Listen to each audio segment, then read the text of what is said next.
nuestro tema médico está buenísimo, nos lo han pedido muchísimo y la cifra que nos entrega antes de entrar al aire el doctor es alarmante. El 30% de la población, ¿es en Colombia o en el mundo? En el mundo puede estar en condición de prediabetes, nuestro tema de hoy. Así que consultorio médico abierto a través de WhatsApp, a través de mensajes directos de Instagram o la línea telefónica, y la bienvenida para el doctor Juan Sebastián Roldán Giraldo, médico internista. Gracias a usted por acompañarnos, doctor. No, para mí es un placer estar en este programa. Como decían en la introducción, creemos que todos estos vaivenes de la vida y la sensibilidad de tantas cosas, la prevención en salud es una de las más importantes, probablemente determinante en todo lo que es el desarrollo de la salud y del futuro del país. Bueno, hablar de diabetes o antes de prediabetes, pues creo que lo más importante es definir qué es la diabetes. Claro, eso es muy importante y sobre todo porque existe ese mito de si la prediabetes existe, no existe, si tenemos en realidad una enfermedad distinta a la otra. La diabetes tiene muchas clasificaciones, pero digamos lo que de manera más sencilla es la imposibilidad del cuerpo de tener una buena capacidad de producir de insulina, ¿cierto? O la incapacidad completa de producir insulina. Y eso hace que los niveles de azúcar en la sangre se mantengan elevados y todos los daños que eso derivan. La prediabetes ha sido un esfuerzo porque, como decían al ingreso, y es muy importante, 30% de la población mundial en riesgo de prediabetes. Eso es un montón de personas en el mundo y la prediabetes es la antesala de la diabetes. Porque hoy sabemos por estadísticas norteamericanas, también tenemos data colombiana y suramericana, de que más o menos de esos prediabéticos pueden entre el 48 y el 50% llegar a ser diabéticos. Entonces es una población muy alta que si la captamos de manera temprana podemos intervenir. ¿Cuáles son esos factores que llevan a esos estados de prediabetes? ¿Hábitos alimenticios, hábitos de sedentarismo, sobrepeso, o cuáles son los que llevan a ese estado? Yo creo que sin duda acabaste de enumerar los tres más principales. La obesidad, que a nivel mundial viene creciendo de manera desmedida. Hablábamos ahorita antes de iniciar el programa detrás de cámaras de una obesidad temprana, una obesidad infantil, una obesidad que en Estados Unidos y en Europa desborda ya desde la edad de los 5 años, que es muy preocupante. El sobrepeso como la parte de entrada a la obesidad misma. Los cambios en los estilos de vida, la nutrición calórica alta, el sedentarismo, los oficios cada vez un poco más quietos, la rutina diaria de estar muy quieto en casa, de estar quieto en la oficina, algunas variantes genéticas también, el no hacer ejercicio y la alimentación. En cuanto a la alimentación, perdón, Sandrilla, creo que nosotros somos la generación que está pagando los errores de habernos alimentado con cereal de caja, con juguito de caja, con productos ultraprocesados y todo esto. ¿Cuáles son esos alimentos o incluso las técnicas de cocción? Porque puede que digan, no, yo fui criado con frisoles, papa, yuca, sudado y todo eso, pero ¿cuáles son esos alimentos, sean naturales o no, o ya procesados, que nos lleven a esta condición? Mira que eso es muy importante porque, y mucha creencia popular de la gente es, pero hombre, los viejos antes, sobre todo nosotros en Antioquia, que tenemos una dieta que es muy alta en carbohidratos, en general en Colombia, pero en Antioquia puede ser probablemente la dieta más alta en carbohidratos, pero los viejos de antes no les pasaba nada y tenían tragos y tenían los frijoles, claro, se morían a los 55 y no sabíamos de qué, probablemente enfermedad cardiovascular. Hoy en día la expectativa de vida pasa a los 82 años de edad y todos esos alimentos procesados, nosotros somos producto de eso, y la prediabetes, la obesidad y el sobrepeso son una suma de condiciones genéticas y estilos de vida más la alimentación. No sé si ustedes han visto que hoy en día el gobierno ha hecho un esfuerzo en general de tratar de poner en las marcas de alto en azúcares, alto en sodio, para tratar de advertir, mire, pues le estamos diciendo que eso es alto en azúcares y carbohidratos complejos, usted verá si se alimenta, pero definitivamente la alimentación alta en carbohidratos, que pueden ser tres grandes grupos que son las fibras, incluso los mismos carbohidratos y los almidones, que están en casi todas las cosas, y a veces sus mecanismos de cocción o alimentación pueden o favorecer o desfavorecer que esos carbohidratos se conviertan en carbohidratos complejos y finalmente en azúcares.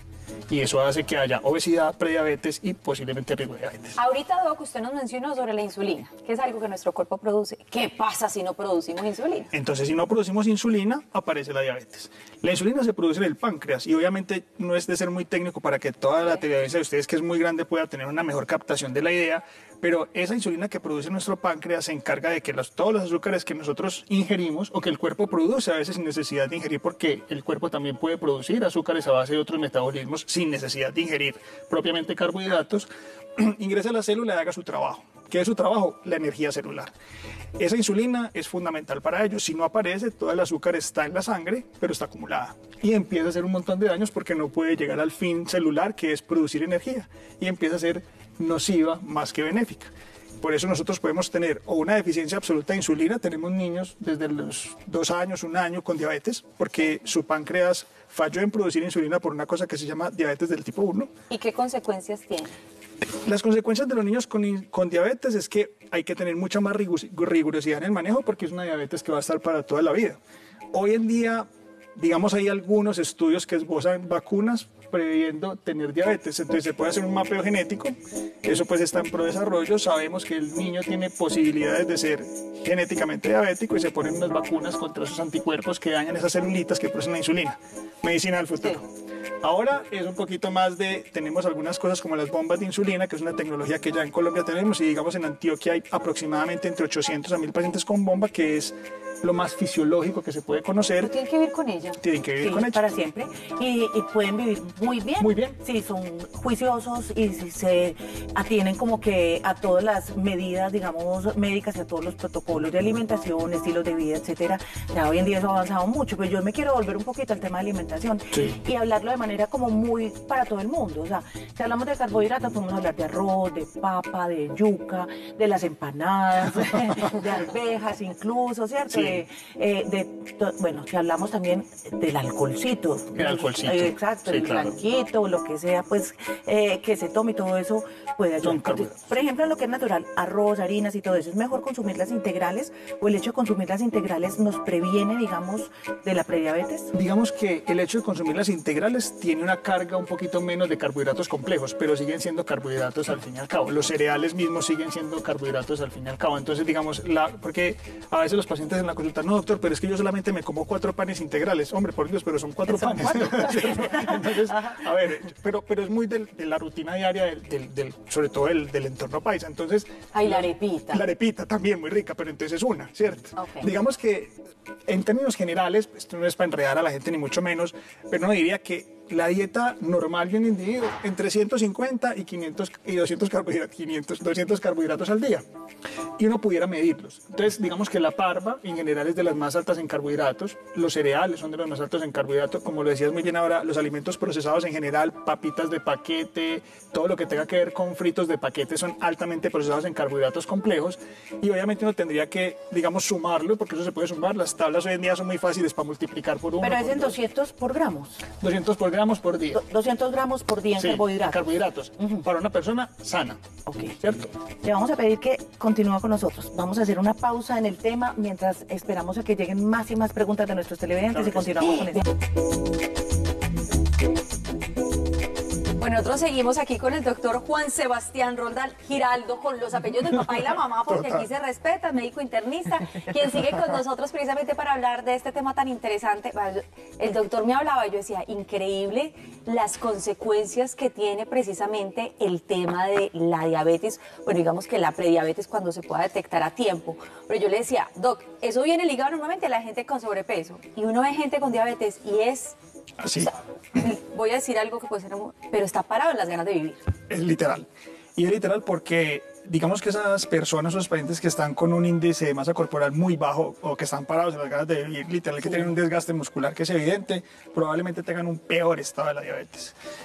La obesidad es un factor de riesgo para tener diabetes y prediabetes, eso ya lo dijimos ahorita, pero cuando la diabetes avanza de manera a veces no tan silenciosa como uno creyera, pero la gente empieza a tomarlo como normal, los pacientes que tienen una falla completa del páncreas y que esa insulina que decíamos que hace su labor no la hace desde ningún punto de vista, los pacientes pueden perder en meses entre 25, 30, 40 kilos. Entonces terminan siendo pacientes y empiezan a buscarle por un montón de lados, porque hay muchas enfermedades, pero pueden tener un descenso en el índice de masa corporal, sobre todo en la contextura muscular y musculoesquelética tan importante que al principio felices porque están bajando de peso. Exacto. Sí. Es como mágico, ¿no? Qué rico. Pero ya después todo el sistema fallando. Todo el sistema fallando. Hablemos del azúcar y el alcohol, por favor.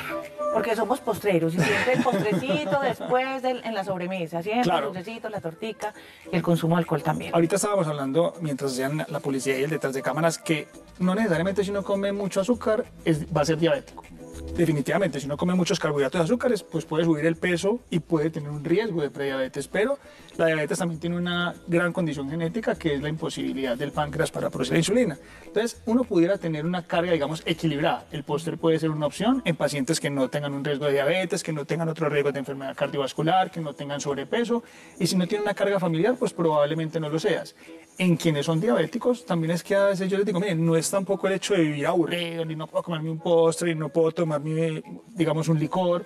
Hay que saber que licores tienen unos contenidos, digamos, de azúcares menos importantes. Hay unos licores que son más marcados como carbohidratos vacíos, otros que son carbohidratos activos. Entonces, se pueden hacer algunas cosas y asesoramiento incluso. ¿Como cuáles, por ejemplo? Digamos que los licores que preferimos que los pacientes diabéticos o diabéticos no tomen es el vino, porque digamos que las uvas tienen una carga muy alta de glucosa. Y el aguardiente y lo que venga de caña, en general es el licor que tiene un factor de riesgo para diabéticos, tanto durante el consumo agudo como durante el consumo crónico o el día posterior. Si uno fuera a ser, digamos, un poco más selectivo y dijera, porque no quiero que ahorita todos digan, uy, qué bueno, el doctor Sebastián dijo que podíamos tomar whisky. Yo a todos mis pacientes les digo, mire, usted puede tomarse todos los whiskies de una marca costosísima para que no lo puedan comprar. Pero sería o tomar whisky, vodka o ginebra, son como las 3 opciones que no son tan altas en carbohidratos complejos y que permiten que el paciente diabético en una reunión familiar, en un cumpleaños, Casualmente. pues casualmente sí, pueda tener una, digamos, un buen momento, porque la vida es muy importante. Y de hecho, una de las cosas que nosotros medimos en diabetes y las encuestas mundiales mías se llama encuesta de calidad de vida. Entonces, yo puedo vivir con diabetes, pero puedo vivir bien con diabetes, y si me porto bien y si hago gimnasio, si hago ejercicio, hombre, de mi cumpleaños, pues vale la torta, vale el whisky, ¿cierto? Es, digamos, hacerlo con mucho cuidado. Hay preguntas de nuestros televidentes. Claro que sí. Vamos a aprovechar entonces porque hay inquietud. Dice, buenas tardes, yo tengo prediabetes, me hice el examen y me salió 69. Quisiera saber si la tengo baja. Muchas gracias a las 3 días por estos espacios tan importantes. Bendiciones, Adri, para ti también. Bueno, entonces para la paciente que tiene prediabetes o la televidente, digamos que nosotros siempre queremos un margen de seguridad en azúcar, porque si bien es cierto el azúcar elevado es de alto riesgo, tanto en diabéticos como en prediabéticos, tener el azúcar muy baja puede ser más peligroso, porque es una entidad que toleramos menos. Ni por debajo ni por encima. Ni por debajo ni por encima, y es una cosa que nosotros en medicina llamamos tiempo en rangos o tiempo en estar bien. Nosotros preferimos que los pacientes casi siempre estén entre 70 y 140, dependiendo del día. Después de haber comido algo importante, hasta 180. Entonces, digamos que entre 70 y 140 es un margen más o menos ideal de manejo del paciente. Eso sería un tiempo en rangos ideal. Y para la pregunta del televidente, 69, digamos, pues no está en 70, pero estamos ahí y es un rango de tranquilidad desde el punto de vista médico. No va a pasar nada. Doctor, ¿todas las personas prediabéticas van a ser diabéticas? No necesariamente. Y de hecho, ahorita veníamos en una discusión de si la prediabetes es una enfermedad o no, es una antesala, y eso es muy importante. Si ustedes la buscan como enfermedad, en nuestro código de clasificación de enfermedades no van a encontrar prediabetes, van a encontrar diabetes. Pero la prediabetes es la manera de coger temprano a los pacientes que tienen potencialidad de ser diabetes. Si usted no los interviene a esos prediabéticos de manera efectiva, entre el 48 al 62% en algún punto de la vida van a ser diabéticos. Las consecuencias, digamos que, o más bien las manifestaciones. ¿Cómo se da uno cuenta que está en prediabetes? ¿Tiene que ser estrictamente por examen sanguíneo? Digamos que la manera de confirmarlo es estrictamente por examen sanguíneo, y es una prueba muy simple, que puede ser hoy una glucosa en un momento del día y tenemos valores para diferentes momentos del día. Me acaba de venir a la cabeza, porque yo me acuerdo chiquita y decía, tiene los ojos amarillos, Exacto. Se está mareando mucho, está muy blanca, es diabetes. Y es probable. Digamos que uno de los primeros síntomas que aparecen en prediabetes es el mareo. Puede aparecer mareo, puede aparecer algunas alteraciones o variaciones del peso, algo de sed aumentada que nosotros llamamos polidipsia, Sí. ganas de orinar con frecuencia o en la noche, y algunas alteraciones como el sistema del equilibrio y tendencia a aparecer algunas infecciones. Entonces, ese tipo de cosas, sobre todo esas 5 que acabamos de decir, que el mareo es una de ellas, el aumento de la sed es una de ellas, el aumento de la necesidad de ir y a tener micción o ir a orinar en la madrugada es una de ellas, y algunas infecciones son indicios de que tú puedes tener niveles de azúcar elevados. Definitivamente, confirmarlo depende de un examen de sangre, que es muy fácil, que lo hacen en cualquier aseguradora de nuestra ciudad. Todavía es el tarrito. Ya se toma el tarrito también. A veces sí. Esa la cosa tomada dulce. Esa cosa dulce, que es la prueba de tolerancia a la glucosa, es para las maternas. Ay, todavía lo tengo en la cabeza. Fueron dos.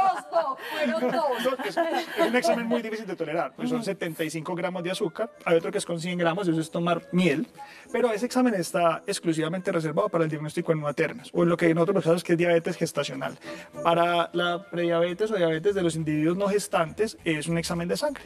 Así de sencillo. Preguntas. Dice, buenas tardes, ¿qué implicaciones hay para el bebé de una mamá gestante diabética? Bueno, esa pregunta es tan buena como compleja. Digamos que son 2 escenarios distintos. Una cosa es la paciente diabética que queda en embarazo, porque es un escenario muy distinto a la paciente que está en embarazo y hace diabetes durante el embarazo, que se llama diabetes gestacional. son dos escenarios distintos. Pero finalmente la preocupación de nosotros durante la gestación de una paciente diabética es mantenerla en rangos el mayor tiempo posible, con los medicamentos que podamos usar durante el embarazo, porque hay muchos medicamentos que por INVIMA, FDA no podemos usar porque no están probados en embarazo. Ustedes saben bien que las maternas no entran en los estudios, entonces nos quedamos con vacío en la información. Pero los cuidados que hay que tener es que el bebé obviamente tiene riesgo de complicaciones asociadas. Si la materna está no controlada, puede tener obviamente alteraciones del crecimiento, puede crecer el bebé bastante, puede tener preeclampsia, puede tener eclampsia, puede tener alteración cardiovascular importante y alteraciones del desarrollo y alteraciones del parto de pretérmino antes de tiempo, porque hay aumento del líquido amniótico, aumento del crecimiento del bebé, y cuando nacen estos bebés pueden estar sometidos a hipoglicemia, que por el revés se les baja el azúcar. Es decir, hay que ser muy juiciosos en el cuidado de las maternas, no solo por el equipo obstétrico, sino también por el equipo de medicina interna.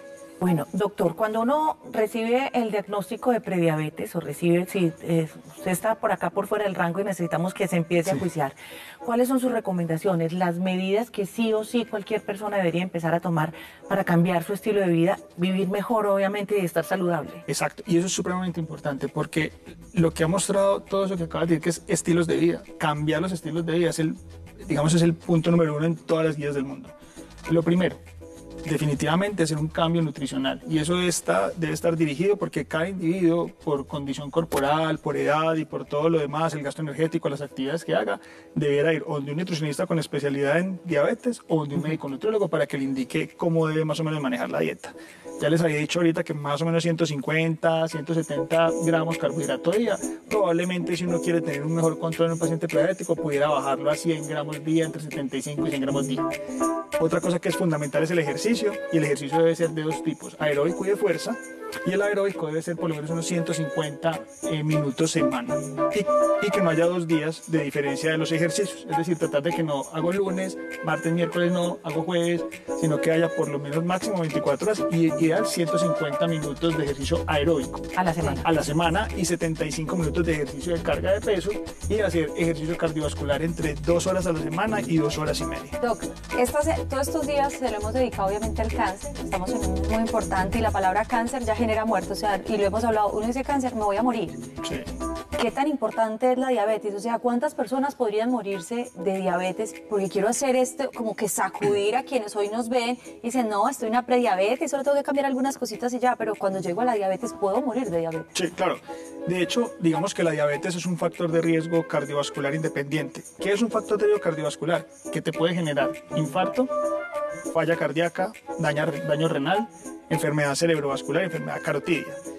La enfermedad cardiovascular es la segunda causa de muerte en el mundo de enfermedades no transmisibles, después del cáncer propiamente. Entonces, todo lo que agrupa la enfermedad cardiovascular, que es desde infarto cerebral, accidente cerebrovascular isquémico, daño carotidio, infarto de miocardio, falla cardíaca, la diabetes lo potencia entre 2 y 3 veces más comparado con la población que no lo sufre. Entonces, si tú tienes una diabetes y fuera de eso no la tienes bien controlada, y a eso le sumas que por la obesidad tienes alteración de los lípidos, el peso, eres una bomba de tiempo cardiovascular y te estás metiendo en un grupo de pacientes que está en riesgo de sufrir la segunda causa de muerte a nivel del mundo de enfermedades no transmisibles. También es el tema de la visión, ¿cierto? La Demasiado. falta de coagulación, la incapacidad de coagular. Exacto. Entonces, la herencia, nos preguntan internamente en nuestro equipo de producción, ¿qué porcentaje puede ocupar, digamos, en el tema de la prediabetes y la muy diabetes? importante. Digamos que pues, la medicina con el tiempo y lo que ha avanzado sabemos que hay una carga genética importante, y después de lo del genoma humano sabemos que hay genes relacionados propios con la diabetes, mismo con la prediabetes. Es mucho más frecuente y es casi el 40% de posibilidades de que si mis padres, mis hermanos o mis abuelos tuvieron diabetes, yo desarrolle prediabetes o diabetes en algún momento de la vida. Entonces sí hay una importante asociación genética, y por eso cuando hay familias con cargas genéticas tan altas es importante que se haga una medicina de integración familiar, que es a donde vamos ahorita dirigidos. Entonces no es solo el paciente diabético, sino si tu papá lo tiene, si tu mamá lo tiene, entonces venga, yo educo a la familia. Entre otras cosas que mucha gente a la que le tocó el médico familiar dice, ay, qué dicha volver, ese esquema donde todas las familias tenían su médico, que conocía la historia de la familia, que sabía que, bueno, eran otros tiempos, pero para allá también, al parecer, vamos, ¿no? Sí, hoy en día en la ciudad hay 2 universidades, que obviamente no voy a decir su nombre, pero tienen programa de especialización en medicina familiar y comunitaria, tratando de devolver en el tiempo ese médico integrador de la familia, que no solo te ve una cosa, sino que te ve todo un grupo familiar, y de hecho más que un grupo formarte de una comunidad. Qué bueno. Porque nosotros nos formamos en comunidades. Y más o menos uno puede ver los estilos de comunidad. Entonces hoy en día esa especialidad que viene desde España y los franceses que son muy buenos en ello, ya tenemos 2 universidades en la ciudad sacando ese programa con un énfasis en protección y prevención grandísimo de Y comunidad. eso son sirve la para los Antioquia- estudios, la- además. Me imagino Todo, la de que no Antioquia. tenemos. La de Antioquia. ¿Y cuál otra? ¿Cuál Y es? Remington. Pues es bueno resaltar las cosas buenas que se están Sí, haciendo claro. acá. Yo sé que son nombres comerciales, pero vale la Pues sí, pena se porque están son haciendo labores buenas sociales. cosas, Última gracias. pregunta por parte de nuestros televidentes. A ver, ahí va, ahí va. Ahí viene, téngale, estamos echando carbón. Buenas tardes, ¿cuál es la interpretación de tener glucosa ayunas en un rango de 105 para una persona de 51 años? Bueno, digamos que la interpretación de tener glicemia en ayunas, el azúcar en ayunas en 105 es, digamos, algo tranquilizador. Nosotros hoy en día sabemos que la glicemia en ayunas o cuando uno se levanta sin tomar y consumir absolutamente nada, bueno, está permitido un vaso de agua si tiene que tomar algún medicamento, pero excepto eso nada más, y se toma un azúcar en la mañana por micrométodo, digamos que esté entre 80 y 115 le da cierto rango de tranquilidad, entre 115 y 125 ya uno empieza a preocuparse porque puede aparecer prediabetes, pero digamos que debajo de 110 y por encima de 80 no más o menos puede estar tranquilo si no es una condición, digamos, Doc, yo repetitiva. quiero aprovechar que estás acá para que nos ayudes a jalar orejitas, que de vez en cuando me parece chévere, porque también va para mí, para mi mamá, bueno, familia y demás. Y es que qué vicio tenemos de hacernos exámenes de sangre, irnos al doctor Google y a mirar entonces qué significa el valor que salió.